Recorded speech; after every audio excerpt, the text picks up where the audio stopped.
Hello guys, তোমরা সবাই কেমন আছো? আশা করি খুবই ভালো আছো। তো আজকে আমরা বিকালে বেরিয়ে গিয়েছিলাম কোথাও একটা যাওয়ার উদ্দেশ্যে। চলো বেশি দেরি না করে ভিডিওটা শুরু করা যাক। তো আজকে আমরা বাড়ি থেকে বেরিয়ে গেছিলাম এক জায়গায় যাওয়ার উদ্দেশ্যে। চলো কোথায় যাচ্ছি সেটা তোমাদেরকে আমি পরে বলবো। চলো বেশি দেরি না করে ভিডিওটা কন্টিনিউ তোমরা দেখতে থাকো। তো আমরা বাড়ি থেকে বেরিয়ে গাবতলায় চলে আসলাম। এখন গাবতলা হয়ে তারপরে আমরা সাপুরজিতে যাব। তোমরা ভিডিওটা দেখতে থাকো। তো গাইস, আমরা গাবতলা ক্রস করে চলে আসলাম সাপুরজিতে। সাপুরজি পাম্পে থেকে তেল নিয়ে তারপরে আমরা আবার বার হব।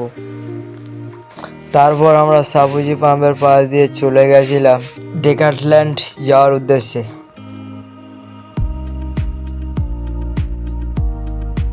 তো ফাইনালি গাইস চলে আসলাম ডেকার্টল্যান্ড। চলো ভিতরের ভিউটা দেখা যাক। এখানে রাখা ছিল র্যাকেটের ব্যাট, জুতো, এখানে অনেক কিছু ছিল। তোমরা চাইলে এখানে আসতে পারো।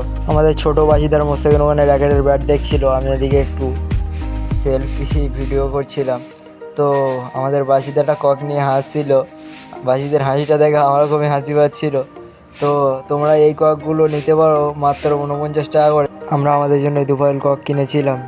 তারপরে আমরা আরও বিভিন্ন রকম জিনিস দেখছিলাম, কারণ ডেকারল্যান্ডে বিভিন্ন রকম জিনিস পাওয়া যায়। সেগুলোই দেখতে দেখতে আমরা বাইরে চলে এলাম। বাইরে এসে আমরা পুরো ডেকারল্যান্ডের সামনে চলে গিয়েছিলাম। তারপরে দেখে গেছে এটা কী কার, তোমরা কি বলতে পারবে? বলতে পারলে কমেন্ট করো।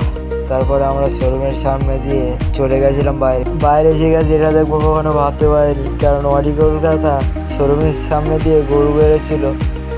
তো গাইস, আমরা কক নিয়ে বাড়ি চলে যাই। তোমরা আরও এরকম মিনি ব্লগের জন্য সাবস্ক্রাইব করো। বাই।